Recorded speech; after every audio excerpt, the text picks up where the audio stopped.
साहित्य उत्सव.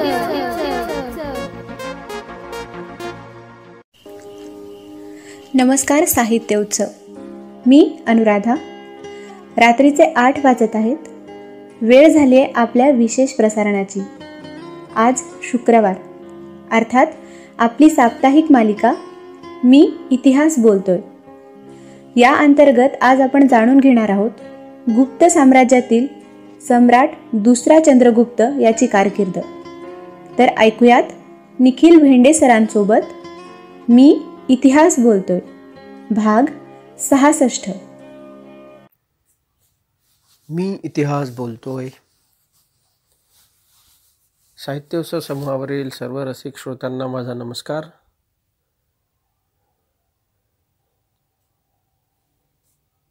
तर आज आपल्या मी इतिहास बोलतोय या सत्रामध्ये आपण जाणून घेऊया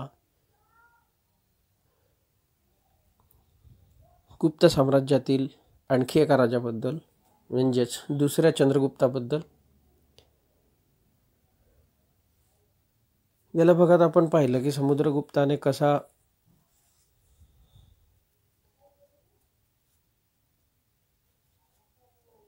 धर्मविजय, धनविजय आणि असुरविजय या तिन्ही पद्धतीचा वापर करून आपला राज्याचा विस्तार केला, राज्यविस्तार केला आणि मोठ्या प्रदेशावर आपली सत्ता प्रस्थापित केली. ती सत्ता टिकवण्याचे आणि विस्तार करण्याचे एक मोठे आव्हान हे दुसऱ्या चंद्रगुप्तावर होते. ते त्याने लीलया पेलले. हे कसे पेलले हे आपण आता बघणार आहोत. शिवाय त्याच्या काळात आणखी काही गोष्टी घडल्या ते पण आपण बघणार आहोत. तर इसवी सन 378 मध्ये समुद्रगुप्ताचा मृत्यू झाल्यानंतर राजा कोण होणार ही चर्चा झाली.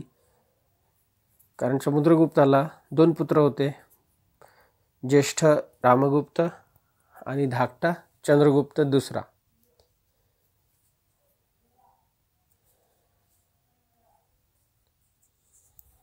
तर निसर्ग नियमानुसार किंवा सत्ता नियमानुसार म्हणा, मोठा मुलगा रामगुप्त हा राजा बनला.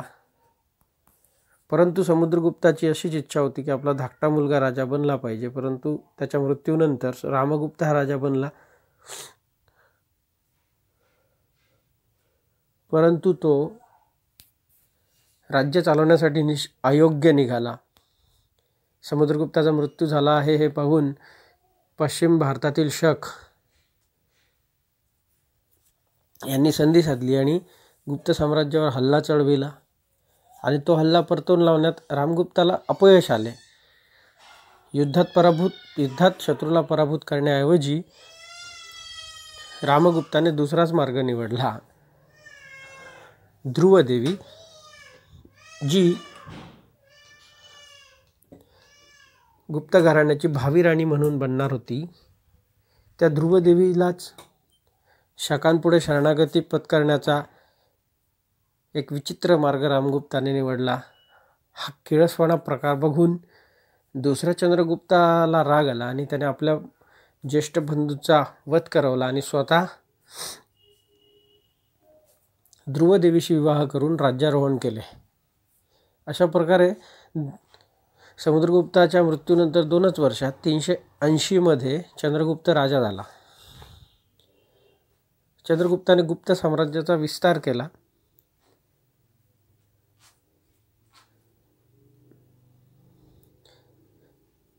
चंद्रगुप्ताच्या राज्यारोहणाबाबत जी आता वर माहिती आहे ती आपल्याला बाणभट्ट लिखित हर्षचरित आणि राजशेखर लिखित मिरन्यास या ग्रंथांमधून मिळते.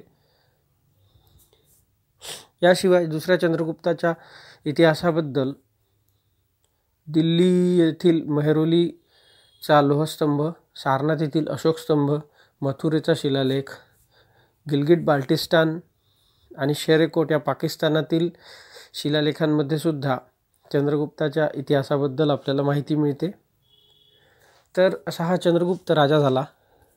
लहानपणापासूनच त्याच्यात युद्धकौशल्याचे गुण होते. आपल्या वडिलांपासून त्या मोहिमांमधूनही त्याने अनेक गोष्टी आत्मसात करून घेतल्या. याचा फायदा पुढे त्याला झाला. चंद्रगुप्त विशेष चंद्रगुप्ताच्या कारकिर्दीचा विचार केला जाता चंद्रगुप्तची विशेषता म्हणजे त्याने वैवाहिक आघाड्या उघडल्या आणि त्यातून आपला सत्ता विस्तार केला. ध्रुवदेवीशी विवाह केल्यानंतर चंद्रगुप्ताने दुसरा विवाह केला. या विवाहादरम्यान त्याने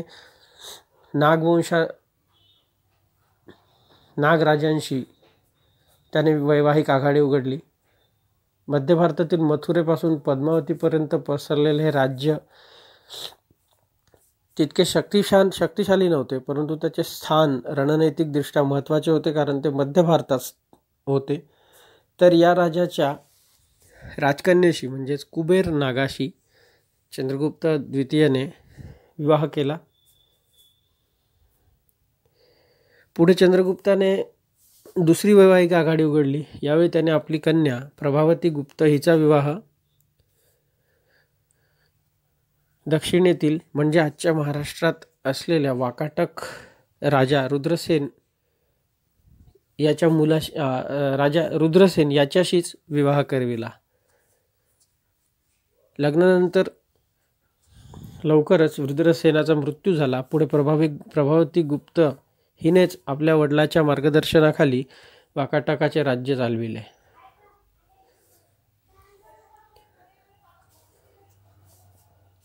त्याने तिसरी वैवाहिक आघाडी उघडली, ती म्हणजे त्याच्या पुत्राची होती. त्याची पहिली पत्नी ध्रुवदेवी यापासून त्याला कुमारगुप्त हा मुलगा झाला. कुमारगुप्ताचा विवाह त्याने कदंब राज, जे राज्य आजच्या कर्नाटकात होते, त्या राज्यातील राजा काकुतवर्मन ह्याच्या मुलीशी करवला. तर या वैवाहिक आघाड्याचा फायदा चंद्रगुप्ताला कसा झाला, तर पश्चिम भारतात मध्य आशियातील सिथिया जमातीचे लोक आले होते, जे स्वतःला शक म्हणत मागील 100 वर्षापासून ते या भागात राज्य करीत होते. त्यांना छत्रप अशी पोटराज्ये होती. तक्षशिला आणि मथुरा हे उत्तर छत्रप, तर उज्जैन आणि नाशिक ही पश्चिम छत्रप होती.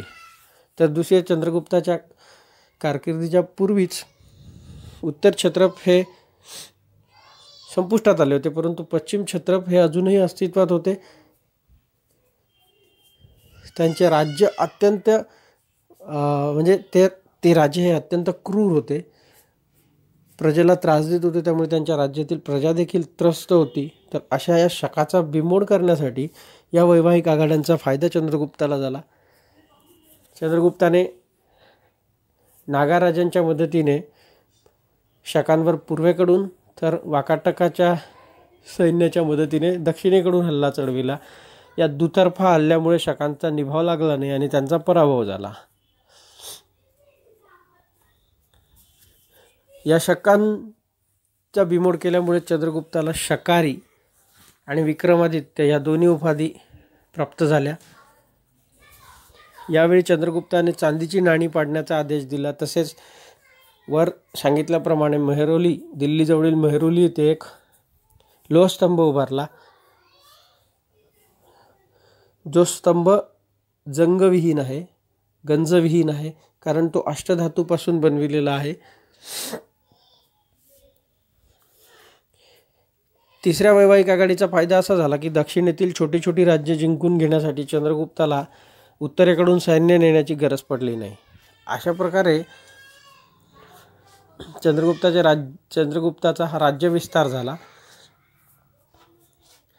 चंद्रगुप्ताने इसवी सन 415 पर्यंत म्हणजे जवळजवळ 35 वर्षे गुप्त साम्राज्यावर राज्य केले.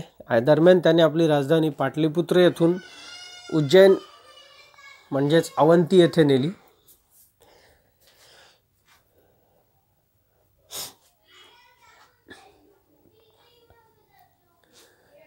चंद्रगुप्त दुसऱ्याच्याच काळात चीनी प्रवासी फाहियान हा भारताच्या भेटीवर आला होता आणि त्याने आपल्या प्रवास वर्णनात चंद्रगुप्ताच्या राज्यातील अनेक वर्णने विस्तृत केली आहे. त्याच्या मते आजच्या बांगलादेशापासून ते पश्चिमेला आजच्या अफगाणिस्तानापर्यंत अशा विस्तृत प्रदेशामध्ये चंद्रगुप्ताचे राज्य पसरलेले होते. चंद्रगुप्ताच्या राज्यात अत्यंत समृद्धी होती. प्रजा अत्यंत आनंदी होती, सुखात होती. कोणालाही मृत्यूदंड दिला जात नसे. मांस मदिरा यांचा व्यवहार केला जात नसे, म्हणजे खरेदी विक्री केली जात नसे किंवा कोणी त्याचे सेवनही करीत नसे. चंद्रगुप्ताच्या काळात कृषी, व्यवसाय, व्यापार, साहित्य, कला, विज्ञान, चिकित्सा या सर्वच क्षेत्रामध्ये भरभराट आली होती. आणि त्याचे कारणही तसे होते, कारण चंद्रगुप्ताने या सर्वच क्षेत्राशी संबंधित सर्वोच्च पंडित, त्या क्षेत्रातील सर्वात निपुण असे पंडित हे आपल्या दरबारी ठेवले होते. त्याला नवरत्न दरबार असे म्हणत.